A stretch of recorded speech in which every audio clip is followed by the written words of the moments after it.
Hello!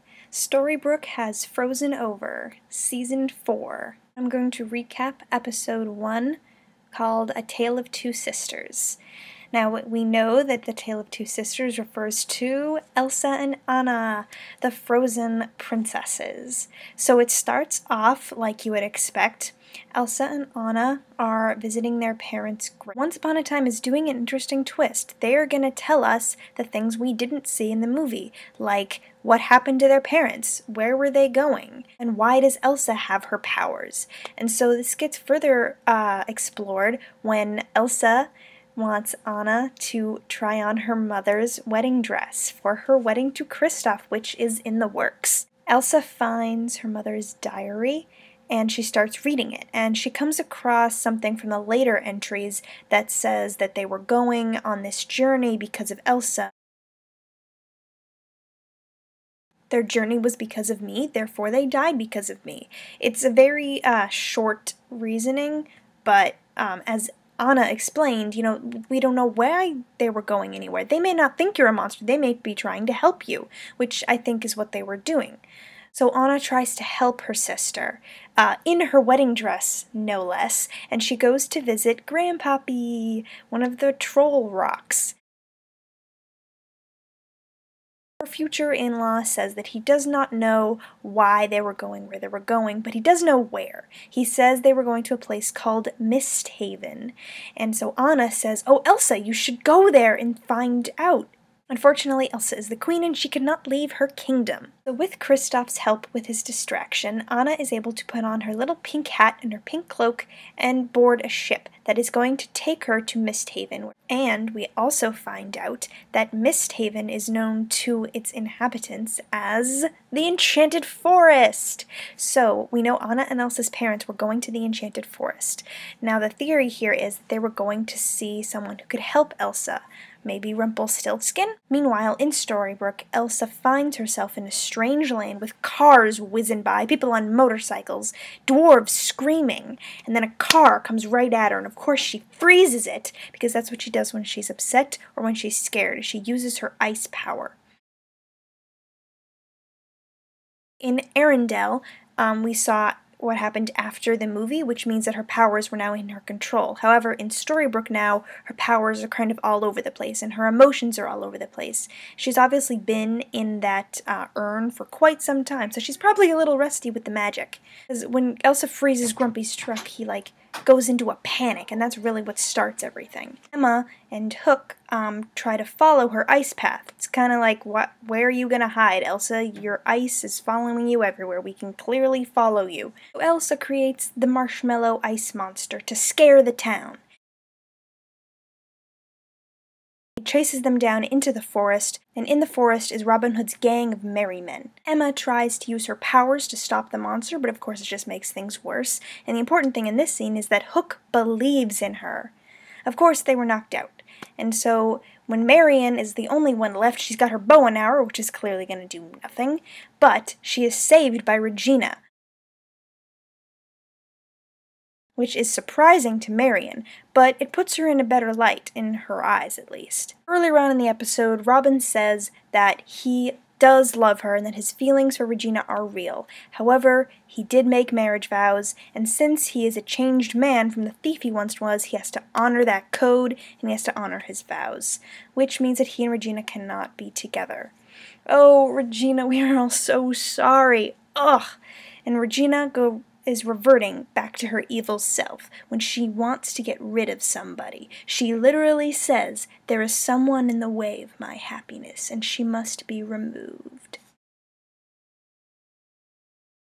People may be upset about this, however, I am super excited because I love evil Regina and I love her independence, her fire, and I love her determination to get things done. She's gonna need some help, so she goes to the little jail asylum and gets Sidney Glass, who is her magic mirror, to help her. Now, Regina's plan is to use Zelina's time travel spell, or a time travel spell, to go back in time and fix what Emma screwed up, to actually have her die.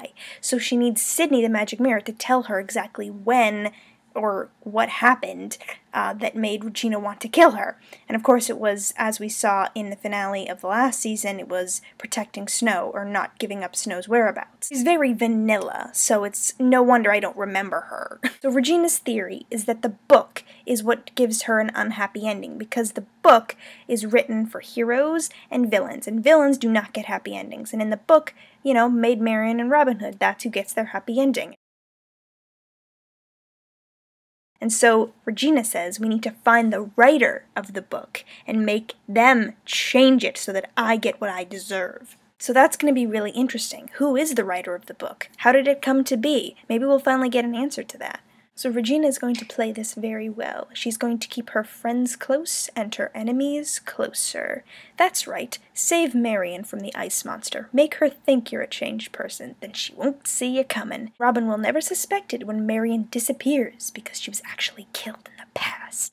So Emma is feeling extremely guilty, and she promises to help Regina with her happy ending because she's the savior and that's her job. Her guilt is also affecting her relationship with Hook, which she doesn't really feel as a thing yet, which she tells to her mother. She really doesn't know what's going on. She tells him to be patient, so there's probably multiple things going on in her mind right now. But we got a Captain Swan kiss, that's great. The Charmings are very cute with their son Neil. Mary Margaret is acting like a mom, giving advice to her daughter. Oh my gosh, the Rumbelle wedding aftermath. They got married, it was beautiful, and now we're going to have some honeymoon time. But before that happens, they go to the cemetery, and Rumpel has a very, very emotional scene at the grave of his son. And he tells a story about during the Ogre Wars when his son got scared and he climbed into his bed and he said, "I'm scared, Papa." And all Rumpelstiltskin could do was, "It's going to be okay, son." And he said that that was like one of the best moments in his life. And for that character, that is like actually a huge thing, because he was always a coward and he was scared and he never had any control over anything. But when he had the power to comfort his son, that was huge. And then of course the power of the dagger came in, and that just like overblew everything. He makes a promise to his son. He says that he wants to be a better man, and he's always given into that temptation, but with Belle's love, he can be that man again, the man that he died for. Oh my goodness, it was so emotional, but it was beautiful. So Belle and Rumpel go to an abandoned house for their honeymoon that Belle found. It's very cute. And then we have the beautiful Beauty and the Beast dance, and yes, the record player was playing the tune of Beauty and the Beast. It was so surreal and it was wonderful. So Rumpelstiltskin did swap the daggers, so Belle supposedly has the real one now, although Rumpel kind of took it back, because at the very end he noticed a small little box that had stars on it, and when he waved his dagger over it at the very end, it turned into the Fantasia hat. Oh my goodness. The writers had spoiled that we were going to get a new object that really hasn't been seen, and Rumpel's going to come into contact with it, and oh my goodness, it's the blue hat, and it has stars on it, and it's not the stars, you know, the little crosses that are on, you know, the Mickey Mouse one. It's like actual stars. It's like a map or something, or a planetary magic thing. Oh my gosh, it's going to be really cool. Elsa finds a newspaper with his wedding announcement in it, and she sees, oh, that's Rumpelstiltskin, but his name is Mr. Gold, and she finds Mr. Gold's shop. We know that she recognizes him. It means that eventually in the flashbacks, we're probably going to see Elsa go to Mist Haven or the Enchanted Forest and make contact with Rumpelstiltskin. I mean, obviously, because she ended up in his urn in his vault, so obviously they're going to meet. So that's A Tale of Two Sisters, the first episode of the Frozen arc. It's really exciting. Let's see what happens next week. But remember, all magic comes with a price.